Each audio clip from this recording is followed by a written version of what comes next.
yet another zombie survivors. The title pretty much says it all. I have been doing nothing but reviewing survivor-like games. It seems like as soon as Vampire Survivors was a mega hit, everyone just started developing, and now we're seeing just the wave of people finally finishing and getting into early access, and here is yet another one. So is it worth playing? I would say, with all honesty, straight out, not yet. I'm going to be giving you a quick summary, the good, the bad, and who should be picking this up. And remember, this is an early access review, day one. Things will most definitely change if you watch later on. Hopefully, a couple of months from now, a year, some of these gripes that I will talk about have been addressed. But remember, it is important that we do review early access titles because they are asking for money up front. It's up to you to decide whether or not it's going to be worth your time and money going in early and supporting the devs. So, with that being said, let's start with the summary. The story. It's a really tiny one, and I'll go ahead and read what they have on the Steam page because I think it sums it up perfectly. You've had enough of hiding behind the barricades. Now it's time to let the zombie horde pay for their unholy existence. The virus has spread throughout the world, but humanity is far from giving up. That's the story. So the gameplay. It's a survivors-like, and if you don't know what those are, it's basically you choose a character, you choose a map, you survive as long as you can running around a map from zombies or whatever. Auto-battling, meaning you run and then it's gonna just attack for you. You're constantly gonna be upgrading weapons, skills, and your passives. Let's get into the good stuff. I do like the gimmick. It is squad based, so pretty much you choose your leader, and the leader has a starting health pool, a different weapon, and a pool of skills that you're going to be getting. And throughout the game you can recruit up to 2 more if you want. There are unlocks and achievements for beating stages with 1 character, 2 characters, 3 characters, but the more you get, it changes up the variety there. And that goes into my next point of the good stuff, which is the upgrade paths. So you choose your leader, they have their weapon and 2 skills. So anytime you get enough experience, you are only given the option of these 3 skills for your leader. You then decide, hey, I've upgraded this gun enough. I'm ready to maybe unlock another character to get this big, AoE skill that I wanted. So then, you decide when you want to upgrade and get more characters to increase the variety of skills you get. So the upgrade paths, pretty cool. And I guess the zombie genre is a plus for me.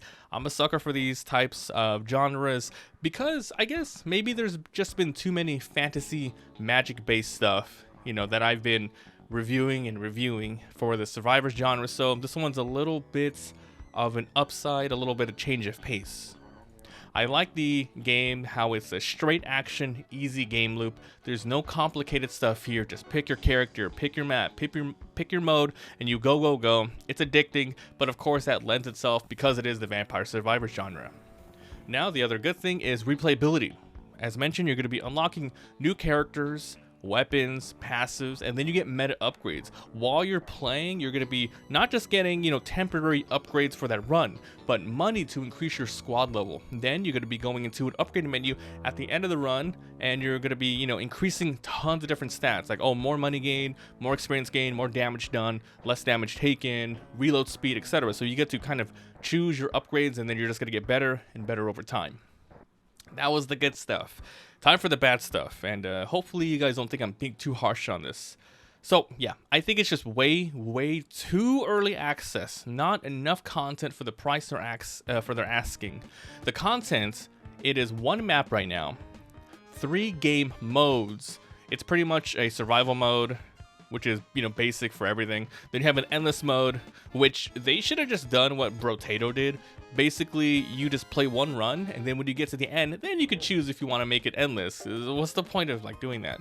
And then a harder mode, which is, whatever. There's 6 playable characters, all with their own weapon and a couple of skills each. 18 abilities, 24 different weapons, and then there is a semi-complete skill tree, which is the meta upgrades I mentioned, and a progression system that is tied to achievements. Now, that progression system, it makes the game extremely grindy, right? So it might just be because there's not a lot to unlock and they want to sort of pad out the amount of hours you're going to be spending in here. But some achievements, you know, like unlocking characters, it's going to take hours to do. And if you even have the patience to go through it all, I'll give you an example. To unlock a character, the medic, you have to collect 200 med packs. Now, in a typical run that lasts 10 to 20 or so minutes, you might be getting 10 to 12 med packs, and that's if you're lucky. So you have to do so many hours to do so. Another one is a character with tens and tens, I'm not even joking, tens of thousands of zombies to kill. It gets extremely monotonous, and I hope this can be changed later, because it's just not fun when you're grinding this much with so little content that the variety that you're going through, you're just doing the same builds every single time. The price, also not a good thing. It's $10 for the amount of content in there. Not a lot. I can see it. I can definitely seeing it being worth that later, because like I said, the gimmick and the upgrade paths and the genre, I like it.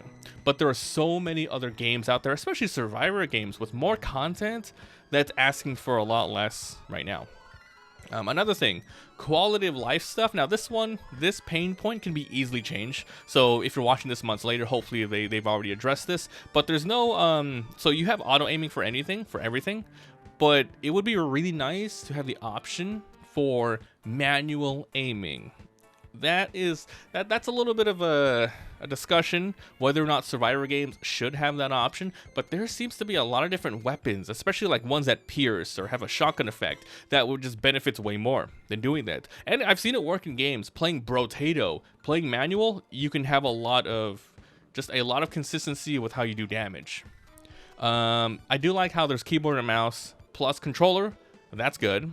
I was streaming this the other day, and some people were saying there's a bunch of crashes, but yeah, once again, that can be fixed out.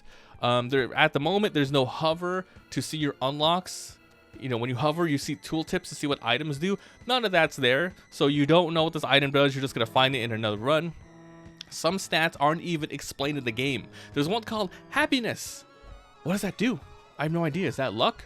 It's not explained. It is not explained at all. So that was the good and the bad. Now moving on to, is it worth buying in general, and who should be picking this up? I would say not now. Pick this up later. Maybe follow it, see the developments, because if it stays $10 and they've added at least double the amount of content that they have at the right now, then yes. But at the moment, no, not worth $10. But you should definitely, I always say this, value your time and money. There's lots and lots of other things to play out there. They did say around 6 to 12 months of development time, and I really hope they can meet their goals. If you're completely starved, however, and you do want some more zombie survival likes, you can get around 3 to 5 hours in, and that's if you want to keep grinding endlessly for minor unlocks using the limited amount of builds. I played for a while, and I'm telling you, you're just doing the same thing over and over again with the same skills. It's just not enough variety yet. It's just too early. But however, I am pretty excited. If you are watching this a week from now, 2 weeks, months from now, how has the game been updated? Is there more stuff? How is the quality of life? Do they fix things? Let us know down below. So if you guys like, subscribe, all that good stuff. If you're interested, I'll be putting some gameplay on the secondary channel. Links down below. Thanks for watching, and I'll see you guys next time.